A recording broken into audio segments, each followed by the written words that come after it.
One day, I was heading to the student council with Toko, as usual. "Do you hear voices?" Interrupting our conversation, Toko glanced around. Then she started to stray off the path. As I followed her, wondering what was going on, Toko pressed herself up against the corner of the school building. She stretched out her neck, as though she were looking at something, so I came up close behind her to peer around as well. It might have been the first time I'd ever been so close to Toko. Inwardly flustered, I followed her gaze. Between the forest-like grove of trees and the school building, there was a small open space. Since it was protected by the trees, very little sunlight penetrated the shade. A boy and a girl were standing there, close together, as they faced each other. Was this a confession? It wasn't a popular spot, so this might be the perfect location. They don't need to do it on the school grounds, I thought. But I suppose school might actually be one of the only places students could reliably meet. Even I got confessed to at school, and I only ever saw her on the school grounds. At any rate, in our present situation, we were essentially eavesdropping. I can't say I approve of this.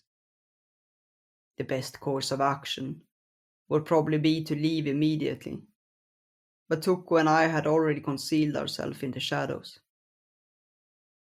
These two had chosen a place where they wouldn't be seen, and yet here we were, watching them. The world was overflowing with people, after all. Long after the fact, I found myself wondering whether someone might have been watching when Senpai confessed to me too. Such thoughts of the past made me break out in a cold sweat.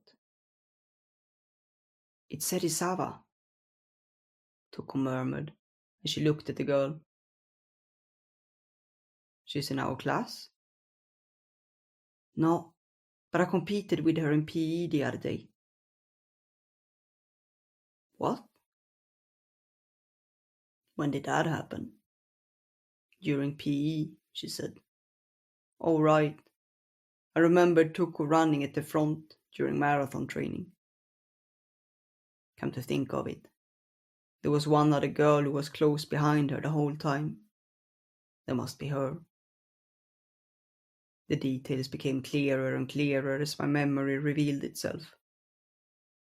The girl had been bold and intense when she was competing, but now her face and eyes were round, giving off the cutest and sweetest vibe she could muster. I suppose that was natural in this situation. People have many faces, even if they aren't aware of it. Wearing a face that shone with love, the girl stood intently still, as though she were waiting for something. I couldn't hear what happened after that, but judging by the fact that the gloom didn't come over the girl's face, and the way the two of them left together, I think she must have successfully conveyed her feelings. We kept peering into the space, even after it was deserted for a while. Finally, Tuko urged me, "Let's go," and we ended our little detour.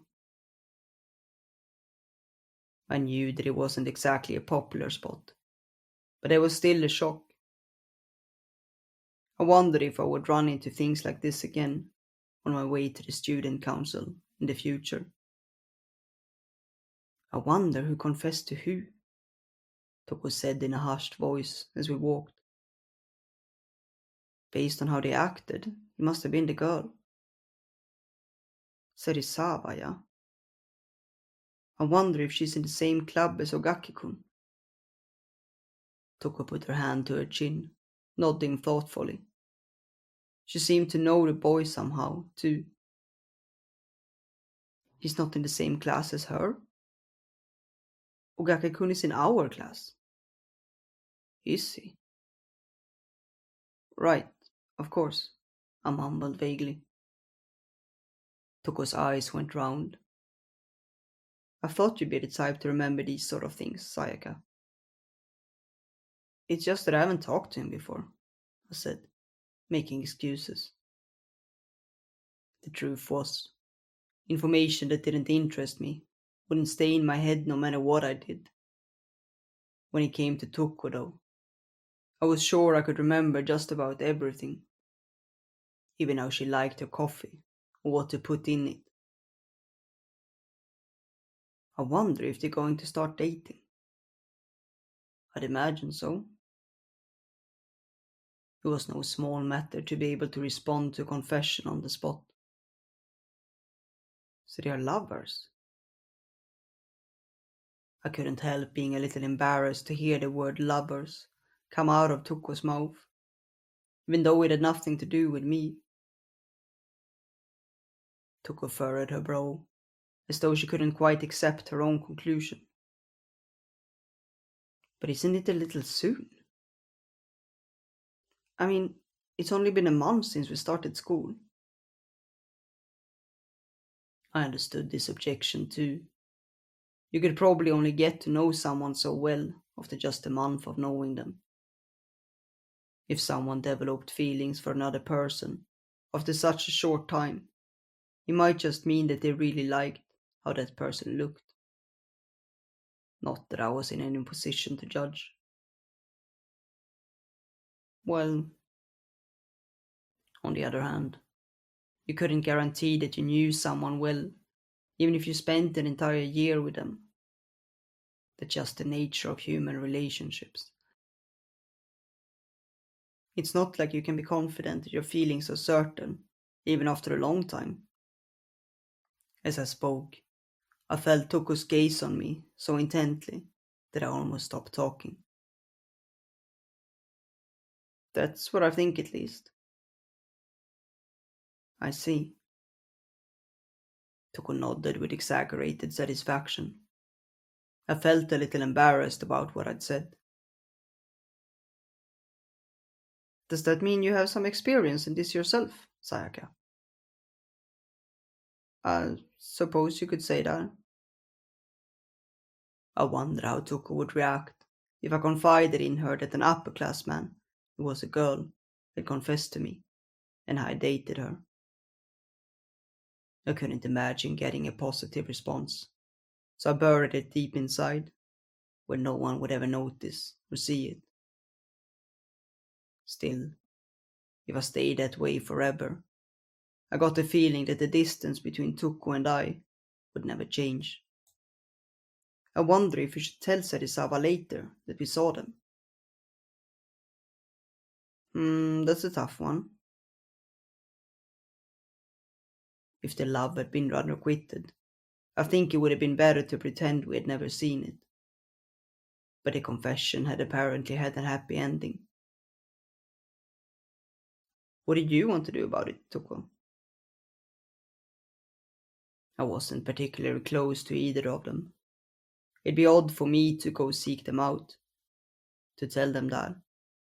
So it would be better to remain silent in my case. But it seemed that Toko planned to continue to be friends with the girl, Serizawa. I was asking you because I don't know what to do. Well, if it were me, I wouldn't say anything. I looked at Toko. She looked back at me as if to ask why, so I continued. If either of them ever wanted to talk to me about it, I'm sure they would approach me in their own time. That might just be cowardice, disguised as perceptiveness, but I did think that it would be rude to stick my nose in their business. It was difficult to determine what was correct and which position to take. If anything, someone like Manaka might actually have a better instinct for what to do in situations like this. Sakia, sometimes you act like an upperclassman, Toko remarked. So first she thought I was serious, and now she was saying I seemed older, too. Are you saying my way of thinking is outdated? I'm saying you're mature. Well, that's not true, I thought, but I didn't deny it out loud. I knew myself that I couldn't deal with things as wisely as an adult. Then again, I couldn't charge straight into things without thinking anymore, so I had to stop being a child to some extent. I suppose I was neither one nor the other, in a way. Then again, maybe that was true of any high school student. Actually, I guess I might as well say it now. What? I was confessed to yesterday too. When Tuko told me that to my face, the edges of my vision turned white. At that moment, it was like Tuko had just confessed to me too.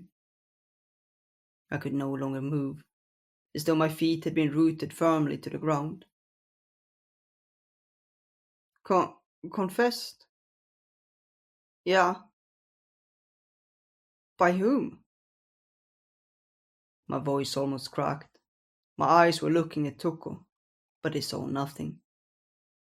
Another person from our year. A boy I don't think I've ever even talked to.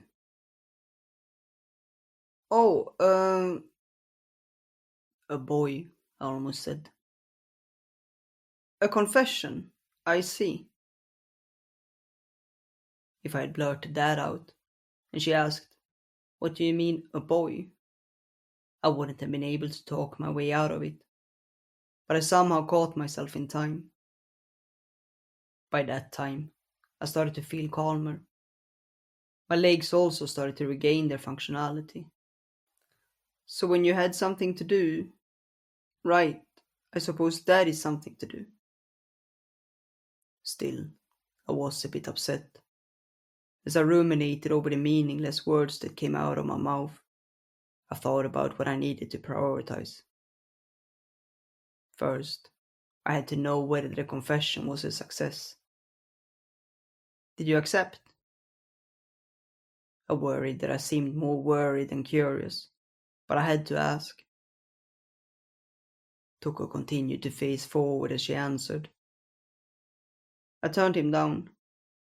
I hope he's not too hurt by it. I see. That's good, I almost said. I really hope so too, I ended up mumbling, as though it had anything to do with me. My ears started to feel hot, and I turned my eyes away. For a while, I walked while still avoiding her eyes.